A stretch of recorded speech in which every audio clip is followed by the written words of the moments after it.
On les avait dit, faites attention avec votre opinion publique parce que vous avez vendu la guerre éclair. Ça devait aller trop vite et les gens étaient d'accord avec vous. Mais aujourd'hui, ils voient que leur train de vie baisse et ils sont en train de subir ce qu'ils n'ont jamais invité. C'est compliqué pour eux. Oui, au départ, ils ont accepté soutenir les Ukrainiens, ouvrir les frontières pour que les Ukrainiens traversent et refuser les Africains. Mais c'est pas possible. Les gens qui font de la discrimination raciale contre les Africains demandent le soutien du peuple africain. C'est paradoxal. Et j'ai aimé le discours du président Ramaphosa.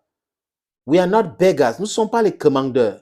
Non, nous sommes un peuple digne qui a une riche histoire. Nous sommes le berceau de l'humanité. On a un sous-sol immensément riche. Respectez-nous.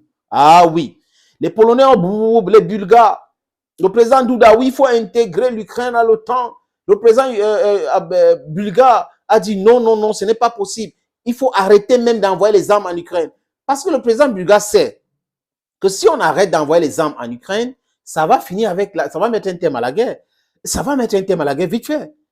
Et pour beaucoup de personnes, ils se sont en train de dire, mais si on savait, on laissait cette situation comme ça et après on négociait avec les Russes. Parce que là, les Russes sont en train de nous fatiguer économiquement. C'est stressant pour le peuple européen. Et les amis, regardez ce qui s'est passé en Bulgarie.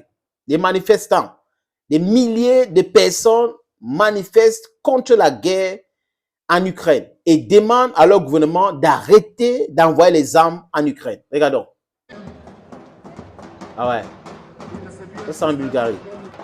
À Sofia, c'était dimanche. Regardez ces gens-là. Regardez.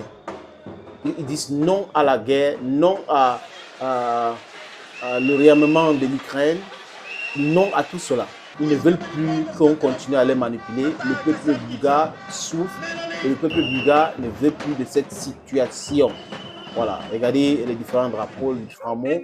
C'est la quintessence de leur message à Sofia, la capitale de la Bulgarie, contre la guerre en Ukraine, contre l'envoi des armes en Ukraine et contre toute la barbarie de l'OTAN. Voilà les gens dans leur pays. On parlait de l'opinion publique. Voilà l'opinion publique bulgare qui commence à être fatiguée de la situation en Ukraine et qui demande de mettre un terme à cette situation, de négocier. Il faut une solution négociée, qu'on arrête d'envoyer les armes, les amis. C'est ce qui s'est passé dimanche dernier à Sofia, en Bulgarie. Les amis, les pays qu'on dit oui, c'est les pays qui sont en guerre, qui veulent en découdre avec la Russie. Même la Pologne. Les Polonais sont fatigués de la situation. Regardez ce qui s'est passé en Pologne. Vous-même. Oui. À Varsovie, c'était dimanche toujours. Regardez. Ils sont là. Non à la guerre. Ils disent que les Ukrainiennes les ont massacrés avec l'aide de Hitler.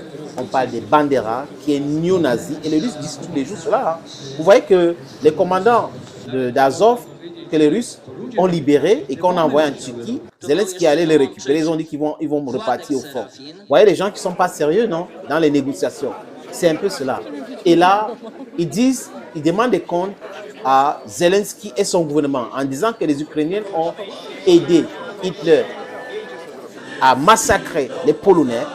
Et c'est clair, c'est l'histoire. Dans les années 43 et 45, Bandera était un infiltré. Il a travaillé pour Hitler, pour tuer des Slaves, pour tuer ses frères. Et les Polonais demandent des comptes aujourd'hui.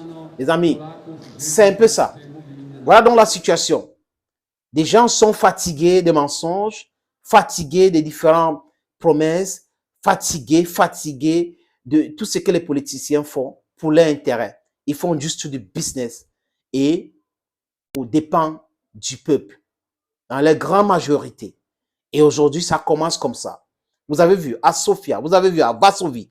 Bientôt, ça va toucher d'autres capitales européennes et même américaines, parce que les gens vivent mal par rapport à cette situation. Il y a l'inflation, le prix du fuel, du gaz. Quand ça augmente tout automatiquement. On n'a pas besoin de faire des grandes écoles.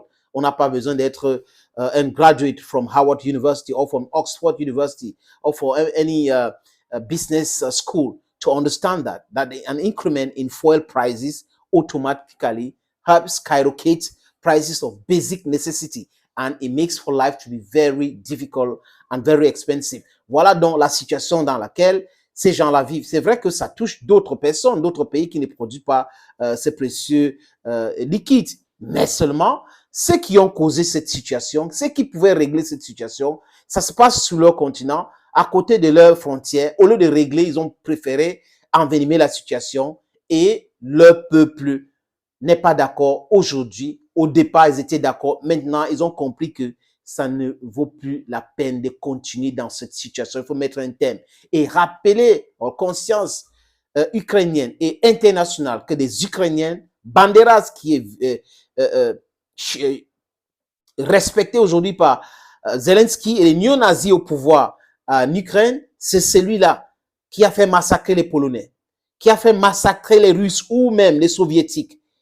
Banderas, c'était un bandit qui a travaillé avec Hitler. C'est un héros national aux yeux des néo-nazis en Ukraine aujourd'hui. Vous voyez, c'est des gens-là qu'on demande au peuple africain, au peuple du Sud global de soutenir. Una don't talk lie. No man of his support now. Ladies and gentlemen, thank you for watching. God bless you. Bye-bye.